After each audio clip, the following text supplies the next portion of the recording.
Zombie fans, you've come to the right place.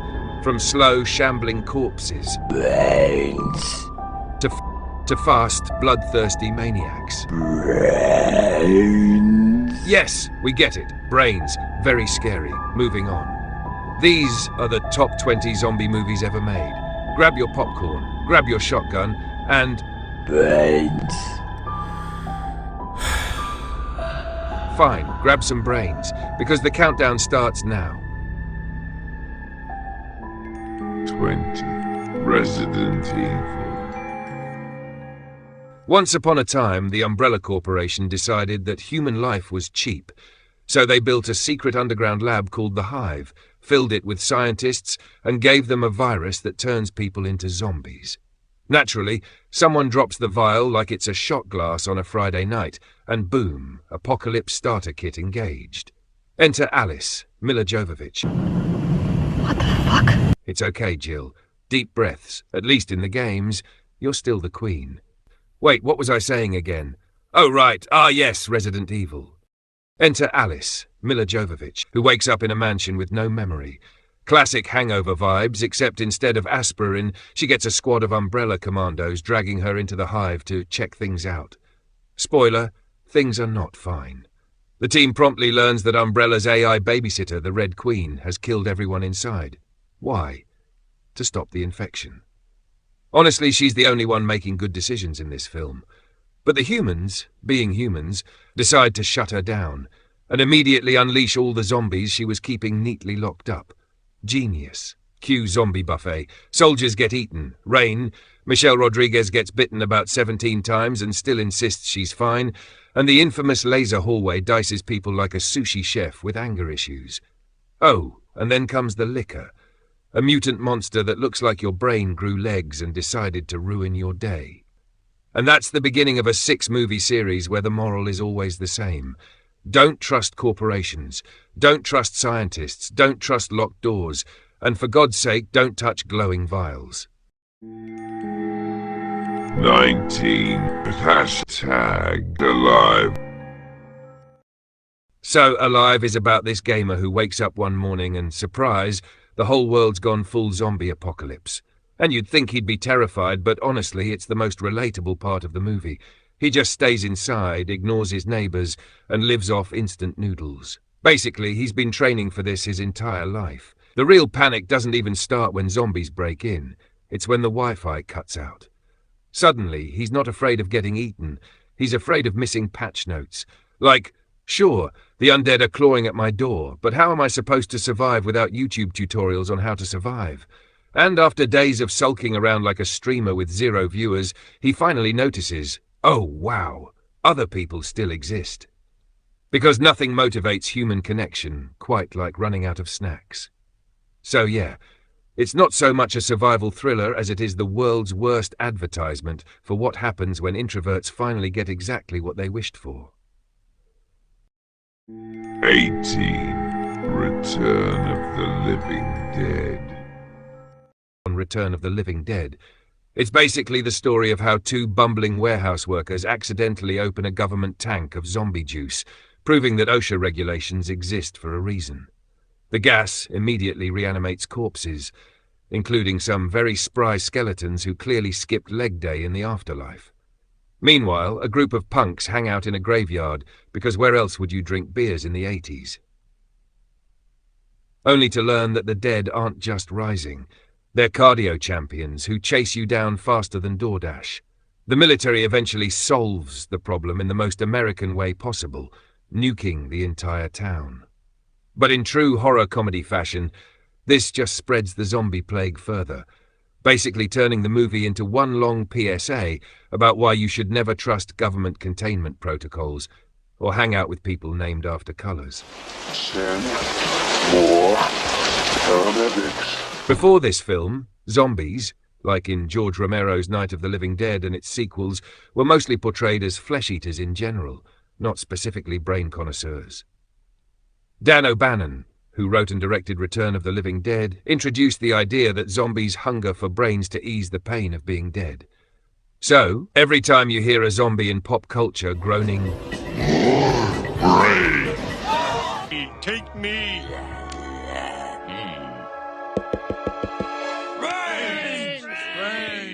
Brains. I'm sorry, I just can't help it. The brain's the best part. Whether it's in cartoons, comedies, or Halloween decorations, you're basically hearing an echo of this movie. 17. Girl with all the gifts. In The Girl with All the Gifts, the zombies, called Hungries, are caused by a mutated strain of the real-world Ophiocordyceps fungus, the same nasty parasite that hijacks the brains of insects like ants. In the film's world, the fungus has jumped species, infecting humans. Once infected, people lose control, becoming fast, ravenous, zombie-like hosts driven only to spread the spores. It's Matilda meets The Walking Dead. Humanity is wiped out by a fungus that turns people into bitey murder machines, except for some kids who are half zombie, half human. Scientists see them as test subjects, teachers see them as students, and soldiers see them as future ammo problems. Our heroine, Melanie, is a super polite little cannibal who calls people miss right before drooling over their delicious forearms. She adores her teacher, has an awkward don't-eat-the-classmates vibe, and slowly realizes she's smarter than all the grown-ups arguing about how to save humanity. Spoiler, her version of saving humanity is, oops, now everyone's fungus-flavored. Kids rule, adults drool. In short, it's the feel-good story of a sweet little girl who politely ends the world.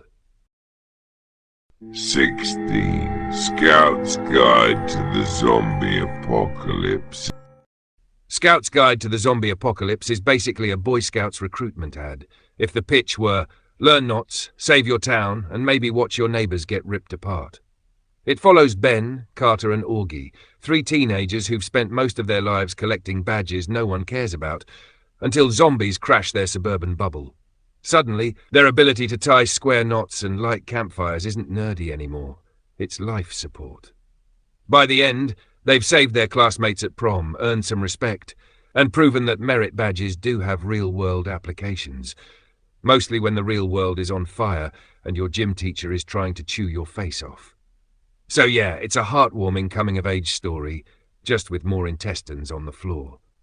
This movie is pure, over-the-top silliness, but that's exactly what makes it such a blast. It leans hard into outrageous humor, gory zombie antics, Stop agitating them. I want any new profile pic. and the unlikely charm of 3 scouts trying to survive the end of the world. It's not a groundbreaking horror comedy, but it doesn't need to be.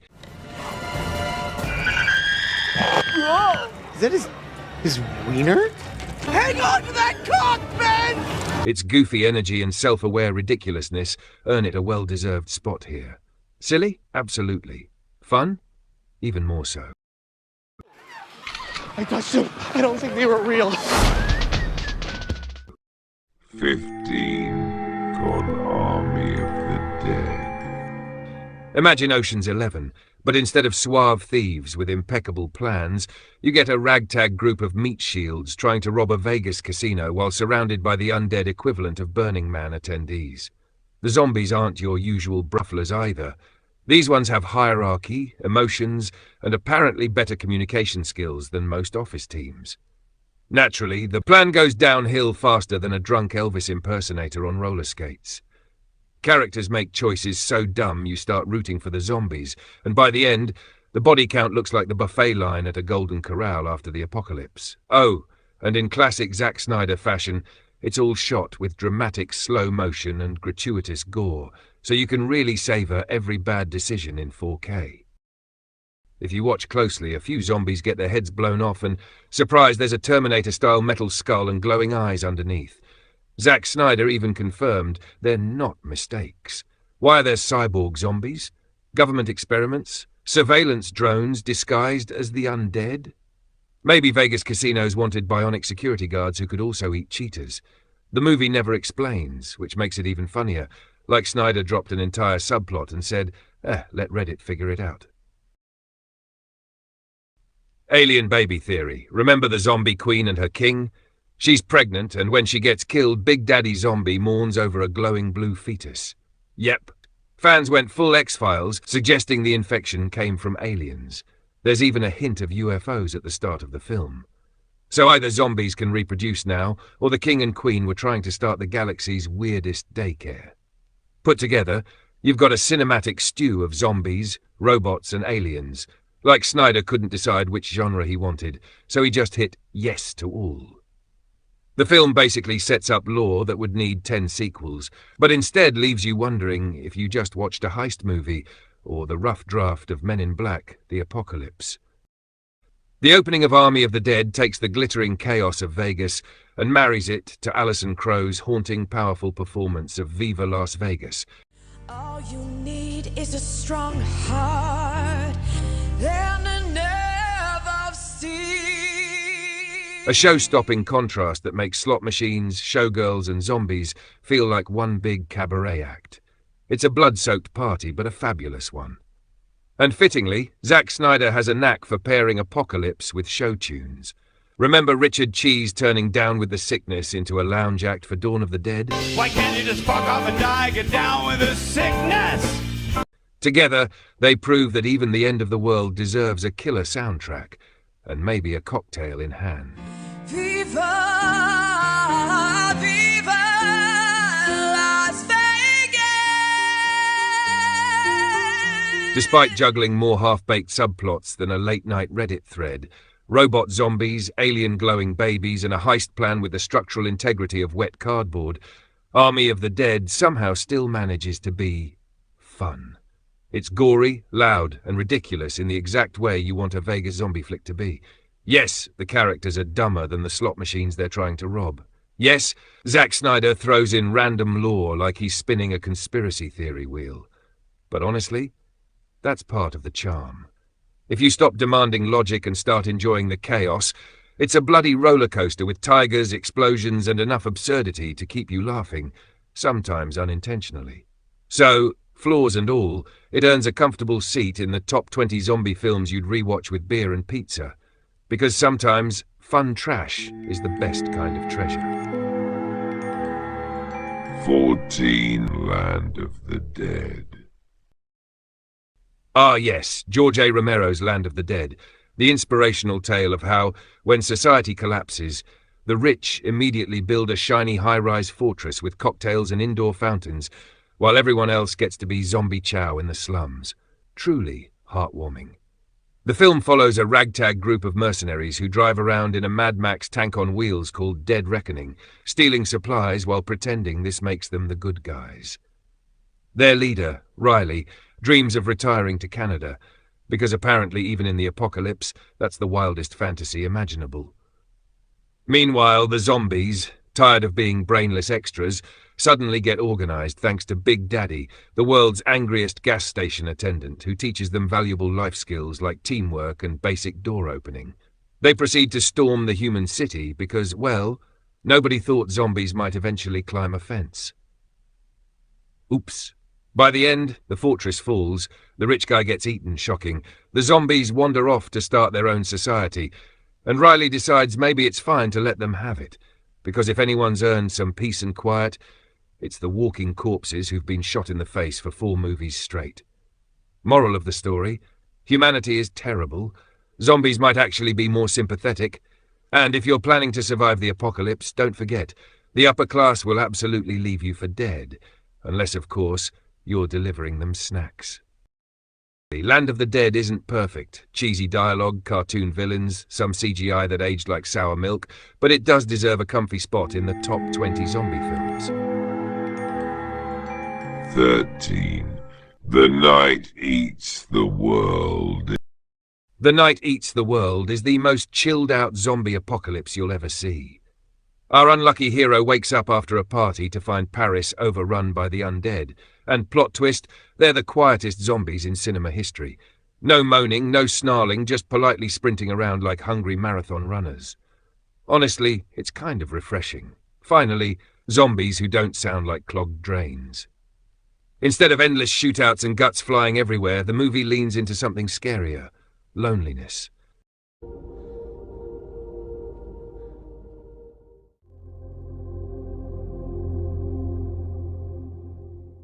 It's just one guy, rattling around an empty apartment building, playing drums to an audience of corpses, and having heart-to-hearts with the zombie stuck in his elevator shaft.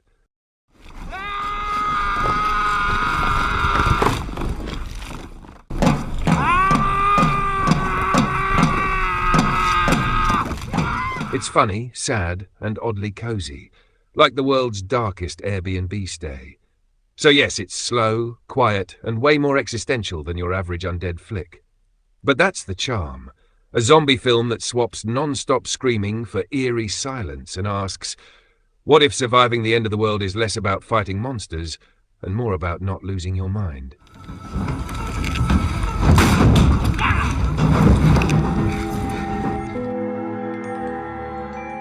"12, 28 years later. Spoilers ahead." Danny Boyle's indie instincts, and trying to do something on his own terms, Boyle has expressed distrust of sequels and franchises. He and Alex Garland reportedly only agreed to return to this world when they felt they had something strong and original, not just another cash-in. The rights situation was holding things up for years, studios passed it around, and much of the delay owed to wanting the creative control to make a sequel that wasn't just a reboot or derivative. Boyle wanted it to feel British, to grapple with real UK issues post-Brexit, post-COVID, etc. This film isn't just zombies, it's also a commentary on isolationism, nationalism, memory, how societies remember or misremember trauma. Look at what's in front of you. Move, move, move, move, moving up and down again. Men. Even though this is a big-budget sequel, Boyle's approach tries to retain a gritty, stark, sometimes experimental feel. There's mention of filming in remote English locales, using certain light filming methods, consciously avoiding over-explanation, letting ambiguity breathe. He didn't want to just replicate the aesthetic of 28 Days Later, but evolve it. The planned trilogy structure also suggests a more thoughtful long-term view rather than one quick sequel. Each film is supposed to be complete in itself but part of a larger arc, so Boyle is trying to balance spectacle, genre expectations and personal artistic stakes. What's wrong with her face? What do you mean? She looks weird. You're weird. Moving up and down again. Fans' expectations versus the film Boyle wanted to make. So essentially, 28 Years Later is caught in that classic sequel bind. Lots of fans want more of what they loved in 28 Days Later, the intense infected horror, the desolate London, the visceral fear, while Boyle and Garland wanted to explore something more. Family, memory, symbolism, British identity, cults, moral ambiguity. That ambition yields something interesting and provocative, but also divisive. Like it or hate it, you'll remember it. The rage is still terrifying. 20-plus years on, the infected are still nightmare fuel. The alphas, faster, stronger, more grotesque, push the genre forward rather than recycling the same shambling corpse routine. Wonderful shot. It's real poetry.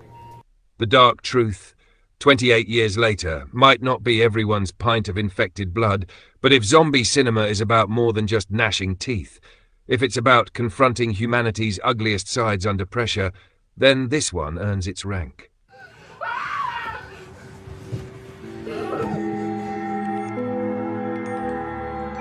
"11, Night of the Living Dead."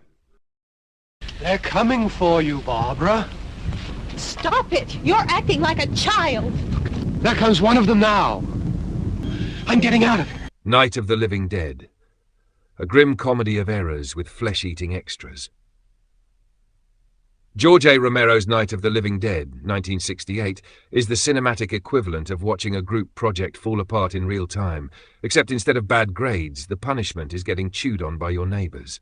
The film follows a mismatched pack of strangers who barricade themselves inside a farmhouse while the recently deceased rise outside, hungry and unusually persistent. What should have been a simple don't-get-eaten plan quickly devolves into power struggles, poor decision-making, and some of the most awkward teamwork ever filmed. Spoiler, the zombies aren't the dumbest people in the house. It's bleak, it's messy, and it's oddly hilarious if you enjoy watching human arrogance lose to slow-walking corpses. By the time the film delivers its famously gut-punch ending, you can't decide whether to be horrified or impressed by Romero's commitment to showing just how doomed we really are. Right between the eyes. Good shot. why it deserves a spot in the top 20 zombie films. It invented the modern zombie playbook: flesh-eating, headshots, claustrophobic survival. Without it, your favourite zombie apocalypse clichés wouldn't exist. Its low-budget grit makes it scarier and funnier. Nothing says end of the world like cardboard sets and characters who argue while the undead wiggle the doorknob. It smuggled in razor-sharp social commentary under the guise of a cheap horror flick, making you laugh, squirm, and then feel bad about laughing. Every zombie film since has been either copying it, rebelling against it, or tripping over its shadow. Simply put, Night of the Living Dead isn't just a zombie movie, it's the godfather of the genre, the darkly comic reminder that in an apocalypse, humanity's biggest problem is still humanity.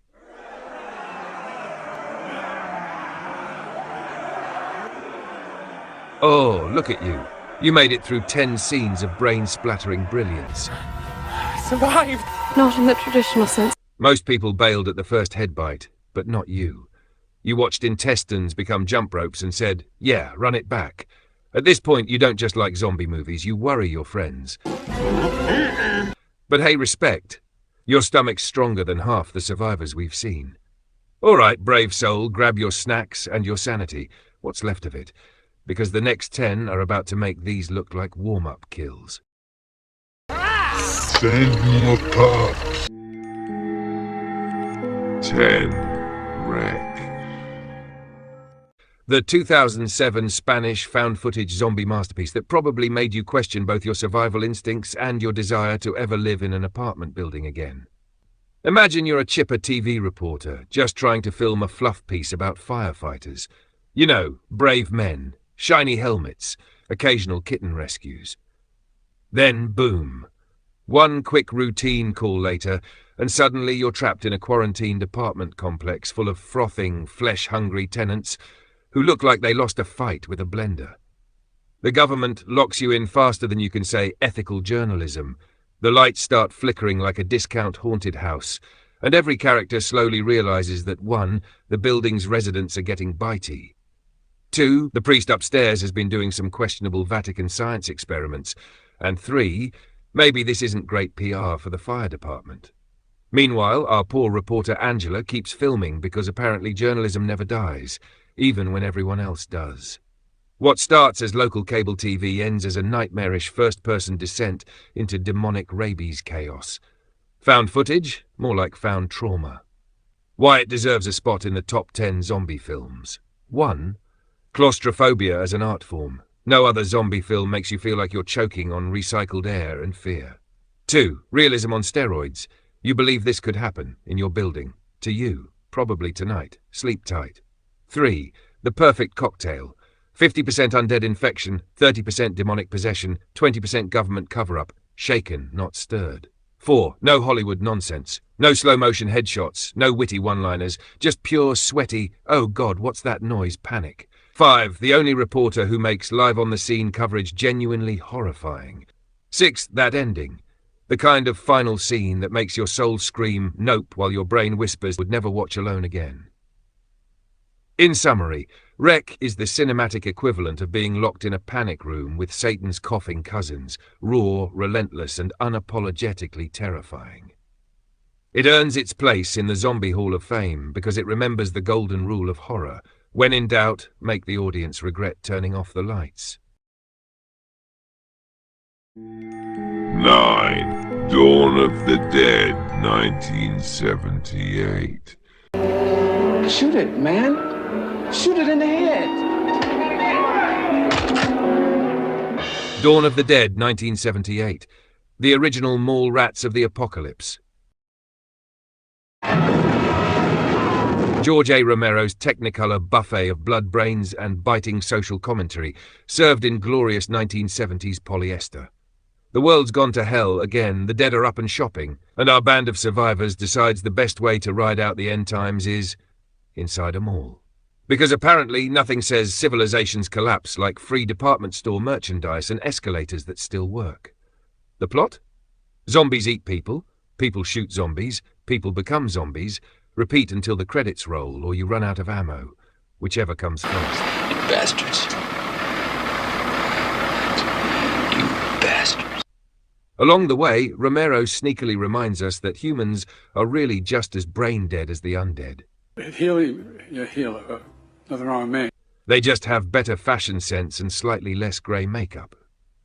The movie basically invented the zombie apocalypse survival guide before it was cool, making it the godfather of every undead film, TV show, and video game since. Peter. Peter? Yeah, I'm here, man. Without Dawn of the Dead, there'd be no The Walking Dead, no Resident Evil, and definitely no hordes of dudes at Comic-Con arguing over the best weapon to survive the zombie uprising. Spoiler, it's cardio. In short, Dawn of the Dead is a gory masterpiece that taught us two timeless lessons. 1. Consumerism is a disease that'll outlast humanity.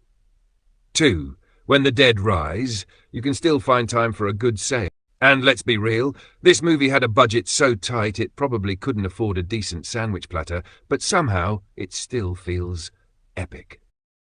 You got any cigarettes? The makeup looks like blue face paint from a discount costume shop, the blood is neon red like someone spilled strawberry syrup, and yet it works. It's raw, it's real, and it oozes personality, like a zombie trying to shake your hand. That's why you can watch it again and again. Every time, you notice another layer of brilliance hiding under the cheese, the sharp satire about consumer culture, the perfectly awkward human moments, and the way Romero makes the apocalypse feel cozy, like a grimy sleepover with corpses. When there's no more room in hell, the dead will walk here. It's not just a great zombie film, it is the reason the genre became what it is. Without Dawn of the Dead, there's no Shaun of the Dead, no 28 Days Later, no endless debates about fast versus slow zombies. This movie set the rule book, then threw it out the window for good measure. So yeah, Dawn of the Dead might look like it was filmed on spare change and fake blood from a Halloween aisle, but it's pure cinematic gold, the kind that keeps you coming back, laughing, cringing, and thinking, maybe the zombies weren't the real monsters after all. Just the ones without a credit card.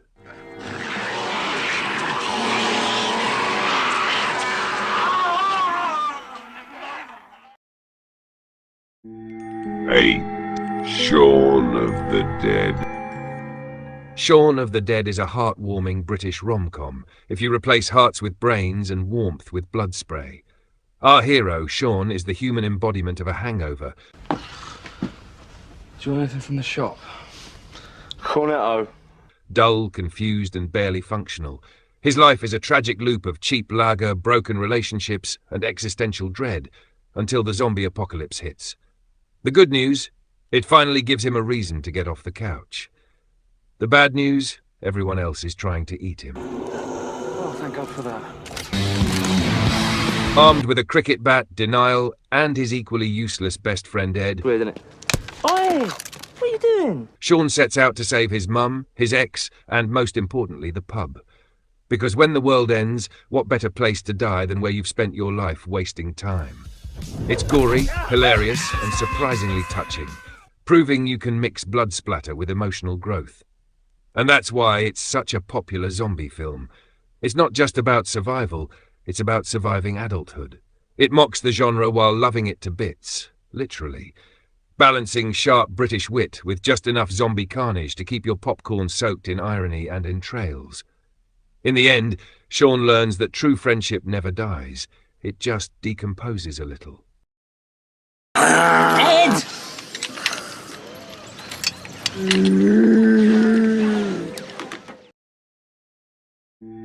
7. World War Z. World War Z, aka Brad Pitt Saves the Planet, without messing up his hair, is a movie about how the world collapses faster than your diet during the holidays. 1 minute, people are having brunch. The next, they're doing parkour through traffic with a craving for human tartare. Brad Pitt stars as the world's calmest ex-UN investigator, traveling through global chaos like it's just a mildly inconvenient business trip. He jets from Philadelphia to Jerusalem to Wales because apparently flight schedules stay perfectly on time during the apocalypse. And let's talk about the zombies. They don't shamble, they swarm. These things pile up like Black Friday shoppers outside a locked door, and it's absolutely nerve-shredding.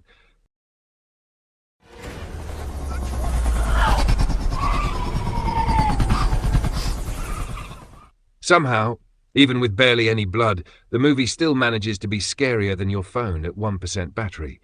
It's a great zombie film because it dares to think bigger. Instead of one farm or one city, you get the whole doomed planet.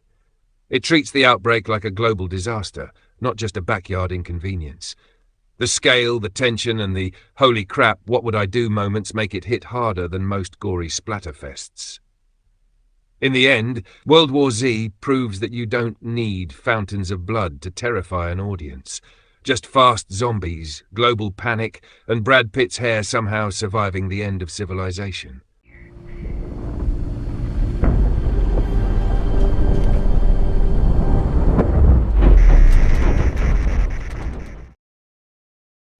Six. 28 weeks later. 28 weeks later picks up half a year after Britain's polite little apocalypse, when the rage virus turned the population into sprinting lunatics with bloodshot eyes and zero chill. The military moves in to rebuild, declaring the country safe again, which, naturally, means everything's about to go catastrophically wrong. What are you afraid of? What if it comes back? It won't come back. What if it does? If it comes back, we kill it. It only takes one heartbreakingly bad decision to unleash the horror all over again, proving that love, guilt, and poor judgment are still the deadliest infections of all. What follows is a relentless, nerve-shredding descent into chaos, where survival feels less like victory and more like punishment. The opening scene remains legendary, arguably one of the most terrifying and perfectly executed intros in zombie cinema history. A brutal sprint of panic that'll leave you gasping before the title card even hits.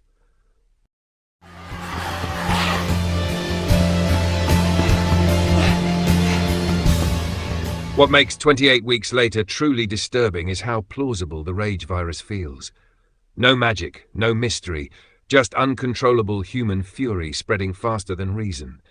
It's that realism that cements this film as one of the most disturbing and arguably top 10 zombie films ever made.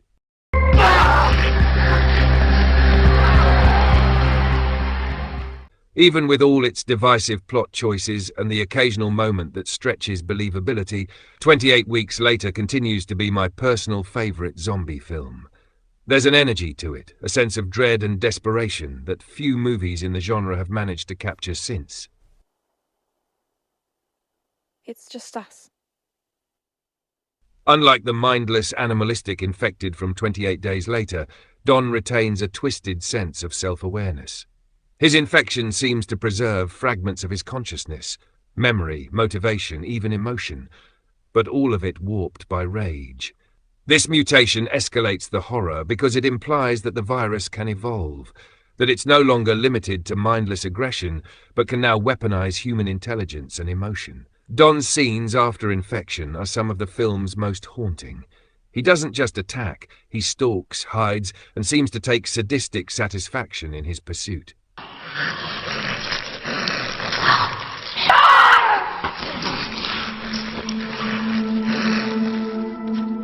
28 Weeks Later isn't just a zombie movie. It's a grim prophecy of how humanity always finds a way to infect itself again. Oh shit! Oh shit! Oh shit! Oh shit!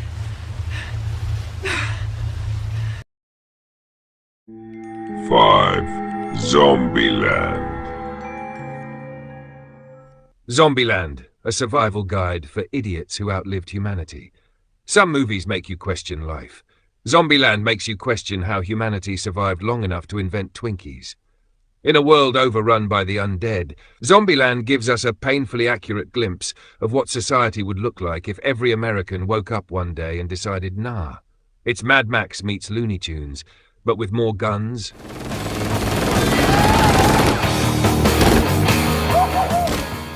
less gas, and an unhealthy obsession with snack cake. No balls. Yeah.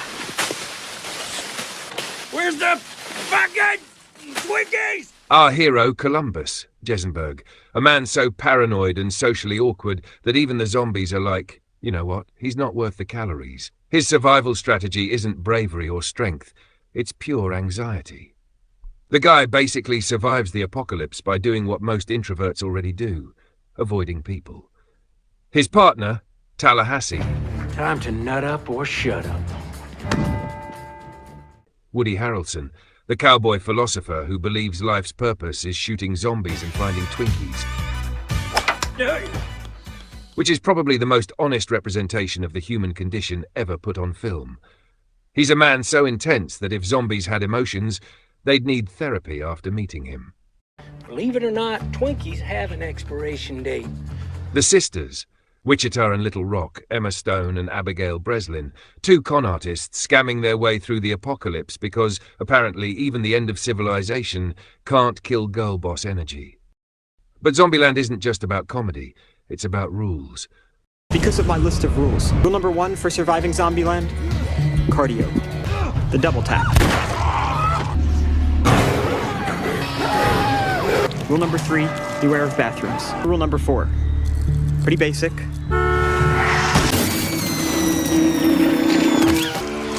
Fasten your seatbelts. I have this list. You should actually limber up as well. When in doubt, know your way out. Don't be a hero. You gotta enjoy the little things. It's the rare zombie film that doesn't take itself too seriously.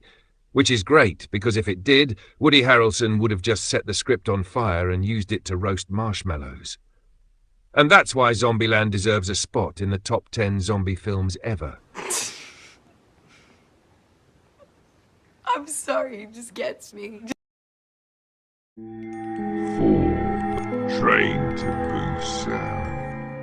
Train to Busan, or South Korea's worst commute ever, now with extra feelings, is South Korea's answer to 28 Days Later, but with better public transport. It's the story of a workaholic dad whose idea of parenting is buying his daughter the wrong birthday present and hoping love can be prime shipped. But don't worry, nothing bonds a family like several hundred zombies and a collapsing society. They board a sleek KTX train to Busan, but surprise! It's also the hottest new mobile buffet for the undead. Suddenly, every carriage is a morality test on who deserves to live, and spoiler alert, kindness is a bad survival strategy.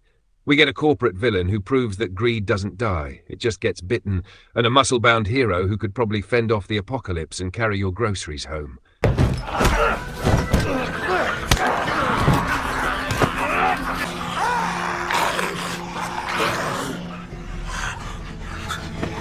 And then there's the ending.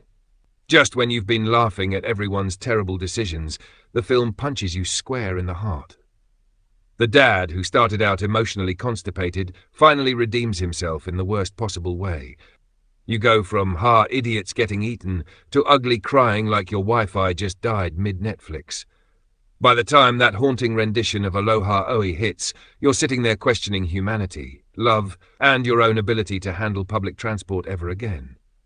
Final verdict: a movie that starts like Snowpiercer meets The Walking Dead and ends like Marley and Me, but with more screaming. You come for the zombies. You stay for the emotional damage.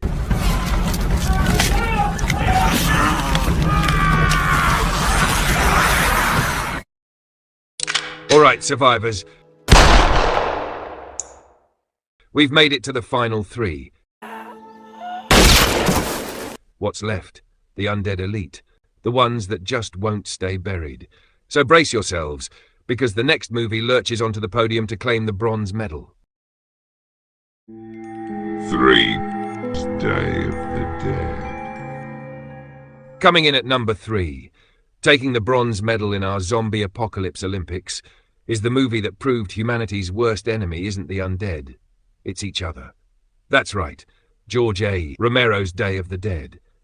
The feel-good zombie movie of 1985, if what makes you feel good is watching civilization rot in an underground bunker while everyone slowly loses their minds. Bang! You're dead! This is the film where the living are barely holding it together, the dead are learning new tricks, and the audience is wondering if maybe the zombies are actually the normal ones here.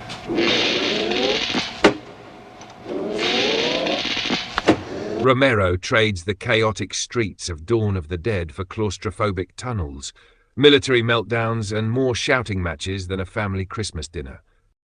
What the fuck is wrong with you people? They're dead! It's science versus soldiers versus sanity, and spoiler alert, sanity loses early on. And then there's Bub, the zombie with more personality than half the humans in the movie. He salutes, he listens to music, he even shoots a gun. He's the undead MVP, proving that with little patience and a lot of chains, zombies can be surprisingly well behaved. Visually, Day of the Dead is an absolute feast, if you like your feasts covered in blood and intestines. Tom Savini's legendary practical effects make every bite, tear and splatter look horrifyingly real. You can practically smell the apocalypse, and that's a compliment. Over the years, this one's gone from being the weird, talky middle child of Romero's Dead trilogy to an undisputed classic, revered for its bleak tone, social commentary and revolutionary gore. It's not just a zombie movie, it's a philosophical meltdown with extra guts.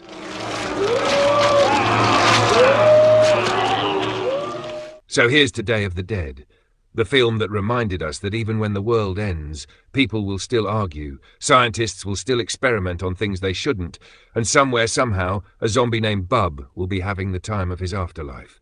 Bleak, brutal, iconic, Day of the Dead earns its third-place spot with rotting, blood-soaked pride.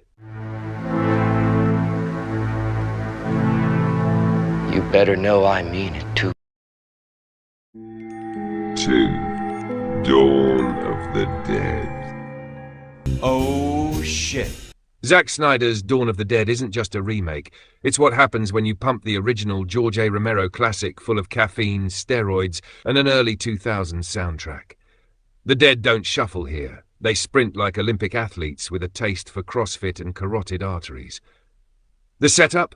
A perfectly normal suburban morning, until the neighbour's kid turns up at your door looking like she's auditioning for a L'Oreal ad called Because You're Worth Eating. When the end comes, it'll have a Johnny Cash soundtrack. Zack Snyder's Dawn of the Dead kicks off with Johnny Cash growling "The Man Comes Around" over images of riots, blood and apocalypse on fast forward. A montage so bleak it makes you want to stockpile both ammo and antidepressants. Hear the trumpets, hear the pipers, 100 million angels. The song choice is pure genius. It's like the Bible itself started narrating your worst hangover while the world collapses to a country beat. And I looked, and behold, a pale horse, and his name that sat on him was Death, and hell followed with him. That opening sequence sets the tone perfectly. The end times aren't coming, they're already here, and they've brought snacks. You. Then the film slams you into the chaos. 1 minute you're brushing your teeth. The next, your neighbour's 8-year-old is trying to eat your face. It's one of horror's best cold opens, short, sharp, and genuinely terrifying. Snyder wastes no time turning the suburban dream into a splatter paint night nightmare. And here's the thing. Dawn of the Dead is actually scary. Not ironic scary, not jump scare scary, viscerally, sweat under your eyes scary. The zombies run. They don't stumble or groan politely. They sprint like they've had 5 Red Bulls and your scent's on the breeze. You can't outthink these things. You can barely outpace them. Our survivors end up holed up in that most American of refuges, the shopping mall.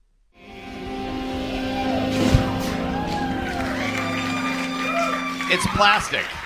Totally safe. All right, Bobby. Would you be so kind as to give it to me? Get up, come on, get down with the sickness.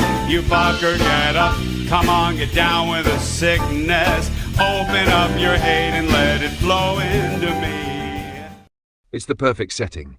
Consumerism's cathedral, now filled with corpses doing what they did best, wandering aimlessly through retail spaces.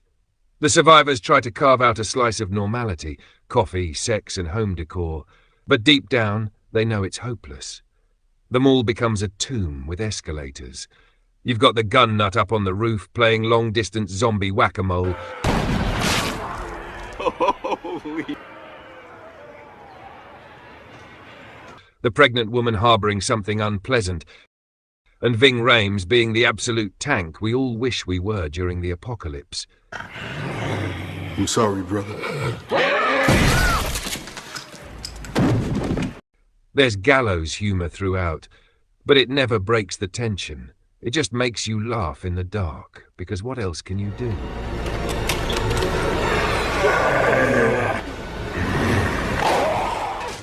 Snyder, before the capes, before the dark and gritty era became a meme, directed the hell out of this thing. It's tight, kinetic, and beautifully nasty. The pacing never lets up. It's like the film itself is infected, running a fever, delirious but alive. Holy shit!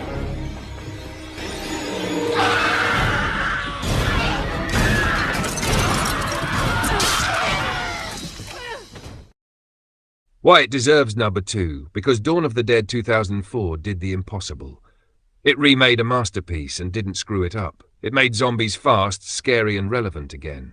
It mixed apocalypse, satire and genuine terror with style. And it gave us the most chilling use of Johnny Cash since, well, the apocalypse itself. This isn't just a remake, it's a reanimation. And if the world really ends, may we all go out half as cool and half as terrified as the opening credits. When there is no more room in hell, the dead will walk the earth. Number 1, 28 Days Later. 28 Days Later, the gold standard of the undead. If zombie movies were athletes, 28 Days Later wouldn't just take gold. It'd sprint onto the podium, drenched in blood, and scare the other competitors off entirely.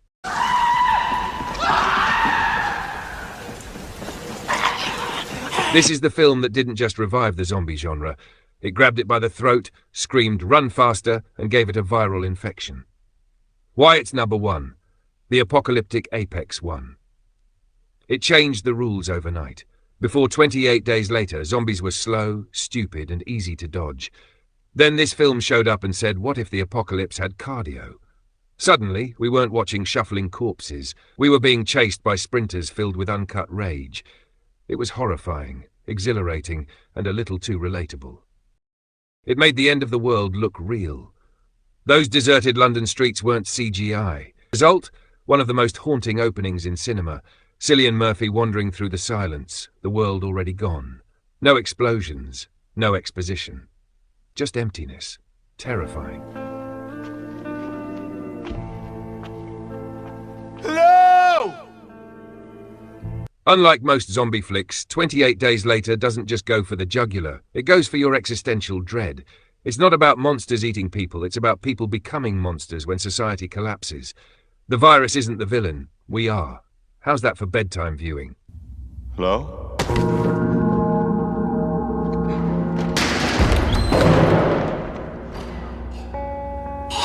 Are you okay?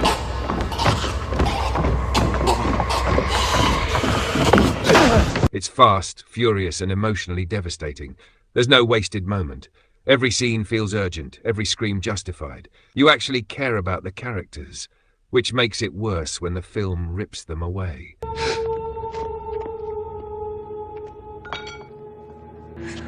Hannah,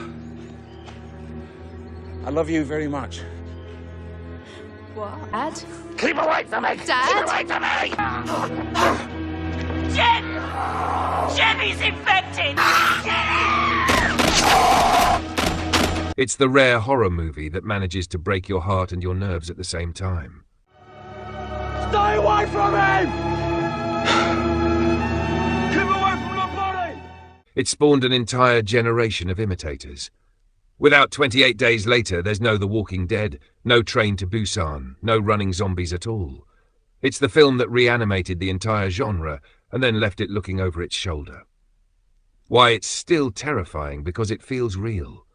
There's no dark magic, no biblical curse, just one lab experiment gone wrong and a very bad morning for humanity. You watch it and think, yeah, that tracks. It taps into something uncomfortably familiar. How quickly we'd turn savage when the Wi-Fi dies and the Tesco shelves are empty. Irradiated. The rage virus is just a metaphor for what's already simmering under our polite little society, and that's why it's still the scariest film on the list.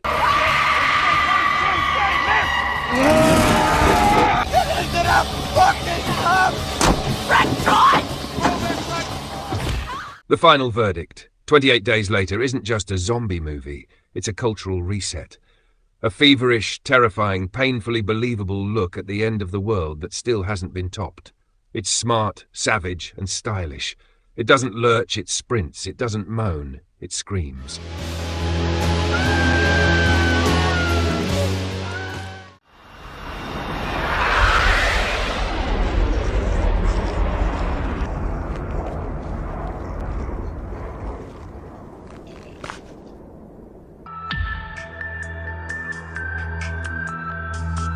Well, you made it. And unlike most people in these movies, you actually survived to the end. That about wraps it up for our top 20 zombie flicks. If you enjoyed it, don't forget to like, subscribe, and maybe check your pulse, just to be sure. And remember, zombies only want one thing.